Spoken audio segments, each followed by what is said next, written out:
ए और बी का mid point है सी। ए और बी का मिड पॉइंट जो है वो सी है, ये मध्य बिंदु है। सवाल बोला है कि एक नाव को ए से बी तक जाने में 20 घंटे लगते हैं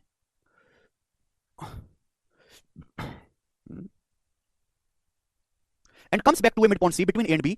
अच्छा, the speed of stream is 5 kilometre per hour, the speed of boat in still water is 10 kilometre per hour. Boat की स्टिल वाटर में speed 10 kilometre per hour, x का मान 10 है और करंट की स्पीड 5 है। आपसे पूछा ए और बी के बीच की दूरी क्या है। अच्छा ठीक है भाई, देखो सॉरी मैंने गलत पढ़ा क्वेश्चन। अभी ए और बी का मिड पॉइंट है सी। एक नाव को ए से बी तक धारा के अनुकूल यात्रा करने में 20 घंटे लगते हैं और नाव ए और बी के बीच मिड पॉइंट सी तक आती है, मिड पॉइंट सी तक। यानी कि एक नाव को ए से बी तक जाने में फिर वापस बी से सी तक आने में टोटल जो समय लगा है 20 घंटे लगा है। Boat takes 20 hour for travelling from A to B and comes back to a mid point C. ठीक है जी, ये क्वेश्चन को आप ढंग से पढ़े मेरे दोस्तों। एक नाव को ए से बी तक जाने और वापस मिड पॉइंट सी तक आने में 20 घंटे का समय लगा। ठीक है जी, ए और बी के बीच का मिड पॉइंट है। करंट की स्पीड 5 किलोमीटर पर आवर है, बोट की स्टिल वाटर में स्पीड 10 है। तो आपसे पूछा ए और बी के बीच की दूरी। देखो इस सवाल को करने के तरीके कई सारे हैं। मुझे यहाँ पे स्पीड पता है, अगर मुझे ये पता लग जाए कि ए से बी तक जाने में टाइम कितना लगा तो क्वेश्चन सॉल्व हो जाएगा। अब एक बात बताओ, ए से बी तक गए, फिर आप बी से सी तक आए, डिस्टेंस का रेशियो क्या है? आप ए से बी तक गए, बी से सी तक आए, डिस्टेंस का रेशियो क्या है? 2:1।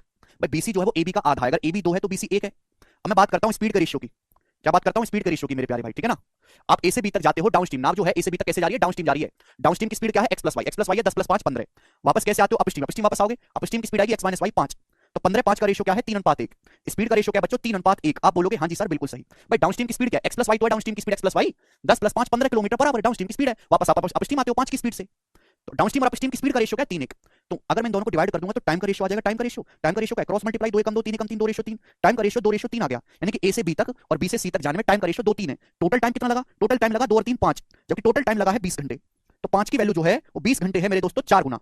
तो ए से बी तक जाने में कितना समय लगा है? 4 गुना समय लगा है। 2 का 4 गुना 8 घंटे। बोलो, अगर 5 की वैल्यू 20 है तो 2 की वैल्यू कितनी आ जाएगी? 8 घंटे। आप बोलोगे हाँ सर। यानी कि नाव को ए से बी तक जाने में 8 घंटे का समय लगा है। नाव ए से बी तक जाती है डाउन स्ट्रीम 15 की स्पीड से, नाव को 8 घंटे का समय लगा, तो टोटल डिस्टेंस कितनी आ जाएगी? 15 8 120 किलोमीटर। ये आंसर है, सबसे बेस्ट तरीका है करने का।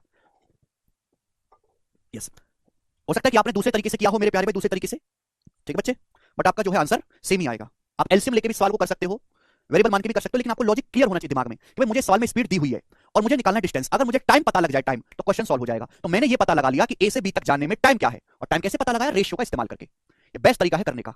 चलो